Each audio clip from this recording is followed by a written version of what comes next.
Companhia das Cooperativas Agrícolas do Brasil, CCAB Agro, e hoje une mais de 20 cooperativas brasileiras e já com a presença do capital da Envivo, grande união de cooperativas francesas, acompanha o mercado agro por excelência, uma cooperativa formada por agricultores e, naturalmente, olhando vários cenários que vão impactar a produção brasileira e, por que não, a produção mundial. Pois bem, Jones Yassuda, diretor executivo da CCAB, que acaba de palestrar no Encontro Nacional das Cooperativas Agropecuárias, aqui em Campinas, trouxe uma discussão que muitos estão se perguntando. A consolidação do parque chinês agroquímico. Consolidação, como se entende no jargão da economia, né?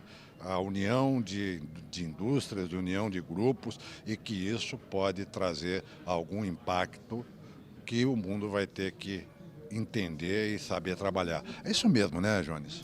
Exatamente. Obrigado pela oportunidade. Obrigado, nós que agradecemos. Realmente é um grande desafio, né? Então, eu acho que os palestrantes e aí a sociedade agrícola como um todo vem sempre explorando a grande oportunidade de nós sermos os produtores de alimentos, ou seja, continuarmos com o protagonismo de produção de alimentos. O que eu estou levantando neste momento é a nossa preocupação, porque para a produção desse alimento nós precisamos da matéria-prima. Nós precisamos dos defensivos agrícolas, nós precisamos de fertilizantes, e nós precisamos de máquinas, de tecnologia, de semente, para que a gente possa fazer frente a essa responsabilidade de crescimento. E o que a gente tem visto na China, tá? Comecei a visitar a China em 1993, tá? E tenho ido de 1 a 5 vezes por ano na China. E esteve recentemente? Estive. Faz 3 semanas atrás eu estive com a comitiva brasileira, tá? Justamente para que a gente pudesse, juntos, termos um entendimento melhor do que está acontecendo naquele mercado, do que está acontecendo com as indústrias chinesas, né? É diferente da nossa, obviamente a política, né, é diferente da nossa aqui. Lá o governo chinês decide se cumpre-se. Existe a questão da política e existe a questão cultural também. Então, lá as decisões são tomadas e rapidamente implementadas. Desde 2008, pré-Olimpíadas, o governo chinês vem se preocupando bastante com relação ao ambiente, questão ambiental, né? Eles fizeram uma transformação fantástica, fizeram com que o parque industrial crescesse violentamente, mas, por outro lado, eles afetaram a questão ambiental, não se cuidaram da questão ambiental. Então, hoje, tá, chegou-se à conclusão que a China precisa mudar. Ou seja, tá, isso começou mais fortemente em 2008. Em 2015 para cá, o governo chinês começou uma severa inspeção para que as empresas se adequassem ambientalmente, que pudessem fazer o tratamento de efluentes, tratamentos gasosos. E aqueles que não se adequaram, tá, estão sendo forçados a mudar, né? E, infelizmente, muitos não se adequaram. E com isso, tá, o fechamento tem sido muito grande. Tá? E a oferta vai ficar mais regulada. Com certeza, e com isso, com os fechamentos, não tem como, tá? Porque são parques químicos, são indústrias químicas que não só produzem os defensivos, mas produzem matéria-prima para os defensivos. Então, muito da cadeia de produtores, ou seja, as multis também, fazem fornecimento dessas indústrias, tá? E, consequentemente, em cascata, isso será afetado. Então, eu não tenho dúvida que os custos vão se subir, tá? Nós vamos ter uma redução do número de ofertas até que isso se torne um novo equilíbrio para frente. A gente já sabe, nós temos aí dois ou três grupos já naturalmente presentes no Brasil e que já são dominantes e vão ser líderes mundiais dos agroquímicos, né? Mas também se comenta que provavelmente, acho que você deve concordar, talvez você tenha dito isso na sua palestra, que muito provavelmente vamos ter no máximo 50 grupos produtores lá. Quer dizer, essa previsão é um gap para quanto tempo, Jones? Eu diria que no máximo 2 ou 3 anos. Tá? Então isso é muito rápido. Então, né, como disse, né, a China se decide e se cumpre-se, né? A implementação é muito rápida.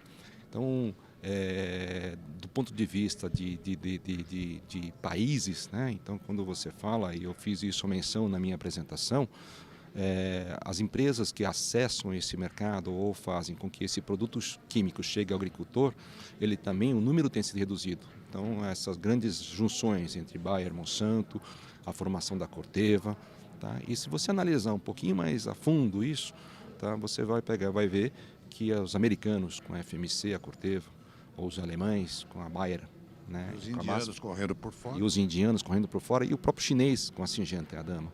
Então você pode ver que 70%, 80% desse mercado já está concentrado em poucas empresas em poucos países. E por coincidência são países que estão disputando a questão econômica mundial. Agora, Jones, como que você vê estrategicamente, portanto, ainda que o governo chinês tome essa atitude, fazendo esse movimento de reversão de uma curva para baixo, de unidades produtivas, né, ao mesmo tempo que eles não podem prescindir do alimento mundial que precisa entrar naquele mercado, né? Ele pode pressionar de alguma maneira o produtor mundial, mas ele vai precisar que o produtor mundial também entregue, né?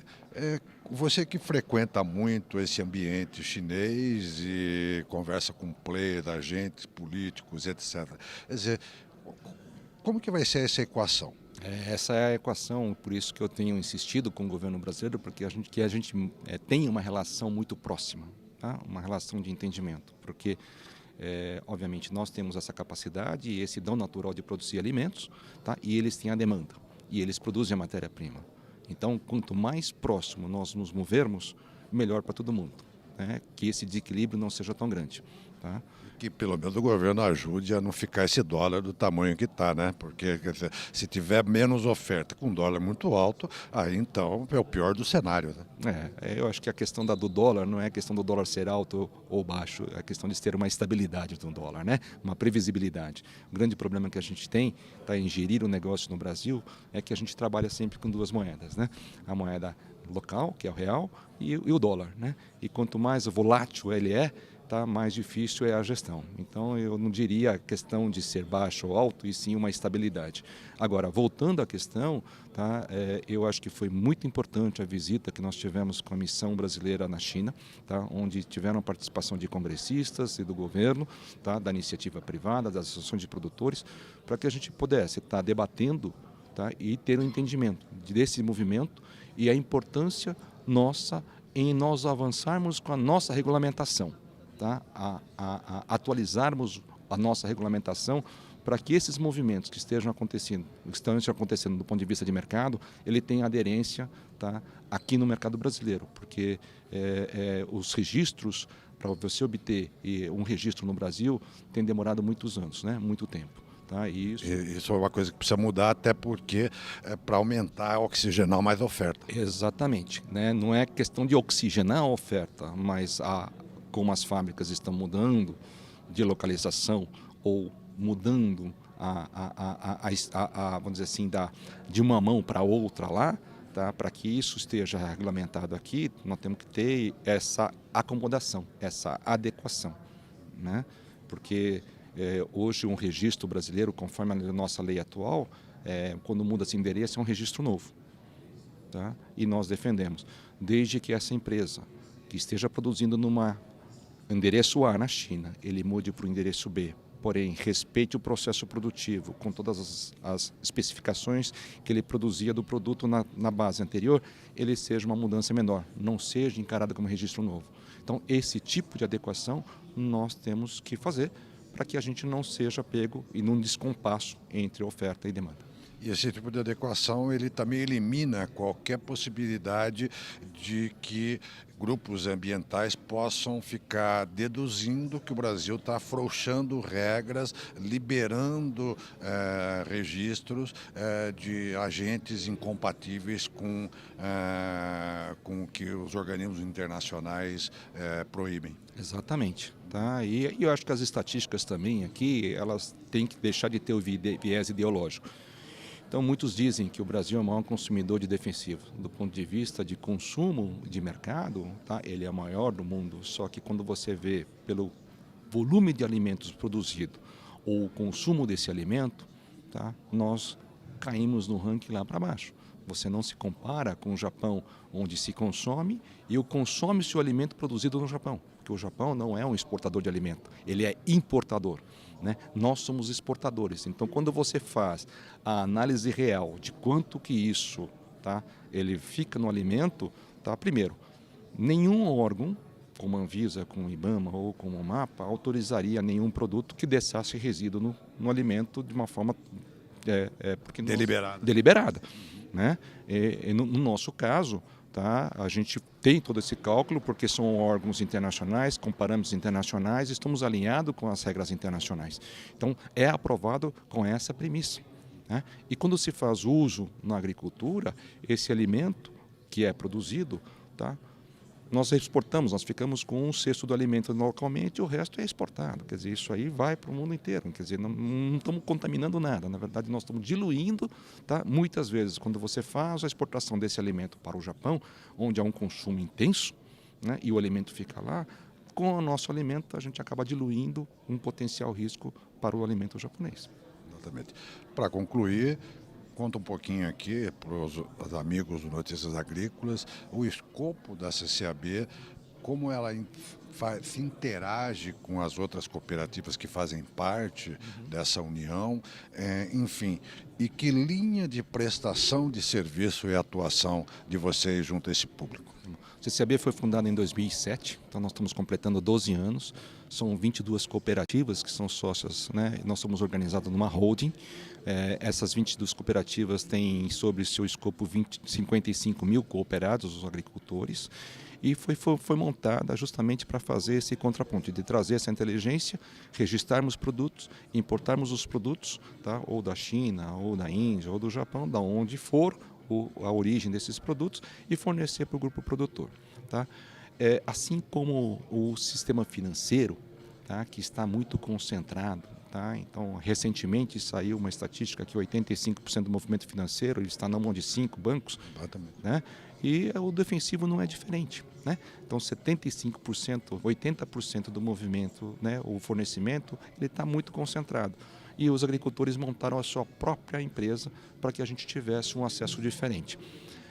Da mesma forma, tá, as cooperativas montaram as suas cooperativas de crédito. Então, é a forma do consumidor reagir através da organização das suas cooperativas, de tal forma que tem um equilíbrio com o mercado, tanto fornecedor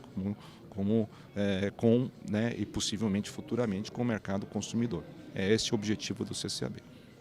Muito obrigado. Jones Yasuda, diretor superintendente, diretor executivo, melhor dizendo, mas é a mesma coisa, né, Jones? Da CCAB, Companhia das Cooperativas Agrícolas Brasileiras, que une hoje várias cooperativas no Brasil, tem presença de capital estrangeiro, capital francês, com a experiência, a expertise da Envivo e na União de Cooperativas lá naquele país, e também uma empresa hoje constituída fundamentalmente para trabalhar melhor um pouco, de uma maneira um pouco mais competitiva, a necessidade que os cooperados de todas essas cooperativas, né, possam adquirir insumos, especialmente agroquímicos, longe do chamado oligopólio das principais químicas aqui que comercializam. E certamente dando um ar diferenciado para o barter. Fique com a gente, o Notícias Agrícolas volta em instantes.